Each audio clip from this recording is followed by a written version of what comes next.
সুপ্রিয় দর্শক, আসসালামু আলাইকুম। আজকে আমি আপনাদের সামনে হাজির হয়েছি রংপুরের প্রত্যন্ত অঞ্চলের একজন প্রতিভাবান শিল্পীর সঙ্গে আপনাদের সাথে পরিচয় করিয়ে দেব। আমাদের সাথে আছেন, আমরা তাকে দেখাচ্ছি, খোকন ভাই। তিনি গানের পাশাপাশি অনেকের কণ্ঠও নকল করতে পারে, অনেক। তো আজকে আমরা শুধু একটা কণ্ঠ তার কাছ থেকে শুনবো, একজনের, সেই ভাইরাল ব্যক্তির নাম তিনি তার নিজের মুখ থেকে বলবে। খোকন ভাই, কেমন আছেন? হ্যাঁ আছি, আলহামদুলিল্লাহ ভালো আছি। তো আজকে আপনি কার কণ্ঠ নকল করতে যাচ্ছেন? আমি একজন ভাইরাল পার্সনের কণ্ঠ নকল করতে যাচ্ছি। আসলে সারা বাংলাদেশ যাকে মিস্টার কাউয়া নামে চেনে, মানে ওবায়দুল কাদের,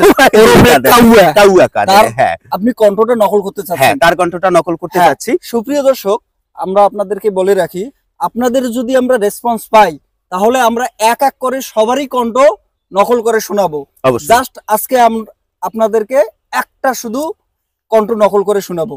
তো ভাই, একটু শুরু করেন। হ্যাঁ, এখন যেহেতু বাংলাদেশের ক্ষমতাসীন দল নেই, তো যদি আমাদের কাদের কাকাকে, মানে কাউয়া কাদেরকে যদি প্রশ্ন করা হয় যে দেশের তো এই অবস্থা হয়ে গেছে, এই ক্ষেত্রে আপনি কি বলবেন? তো কাদের বলতো এই ধরনের সমস্যাগুলো হবে এটা ভাবতেও পারিনি, আমাদেরকে এভাবে উৎখাত করা হবে, আমাদের খেলা হবে, সে কোল আমরাই খেয়ে ফেলেছি। হায়রে জ্বালা, দেশের কোথাও এখন ঠাঁই নেই। আমাদের নেত্রী এখন ফুটবল, এখন ভারত এক শট দেয়, বাংলাদেশ এক শট দেয়, কান ধরে বলেছি আর রাজনীতি করব না, করব না, করব না। ধন্যবাদ সবাইকে। ওয়াও, চমৎকার! আমরা ওবায়দুল কাদেরের কণ্ঠ নকল করে শুনলাম এই খোকন ভাইয়ের কাছে থেকে। তো দর্শক, আপনাদের কেমন লাগলো?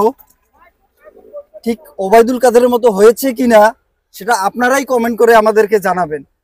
আর যদি আপনারা আরো কারো কণ্ঠ নকল শুনতে চান তাহলে আমাদের কমেন্ট বক্সে লিখে দেবেন, আমরা ইনশাল্লাহ নেক্সটে শুনিয়ে দেবো আপনাদেরকে। সকলকে ধন্যবাদ।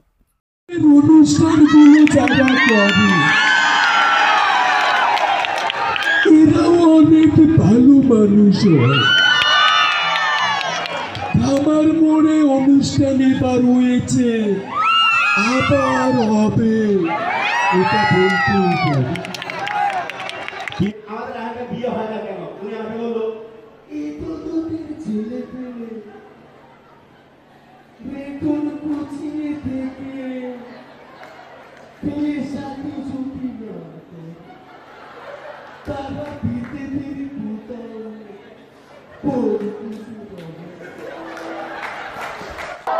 আসার পরে উনি এই কথা বলতেন, এই ধরনের অনুষ্ঠানগুলো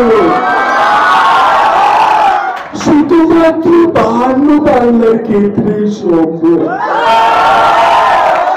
বাকি সব প্রতিষ্ঠান বাণিজ্যের কথা ভাবলেও আমাদের বিলাল কিন্তু ভাবে না।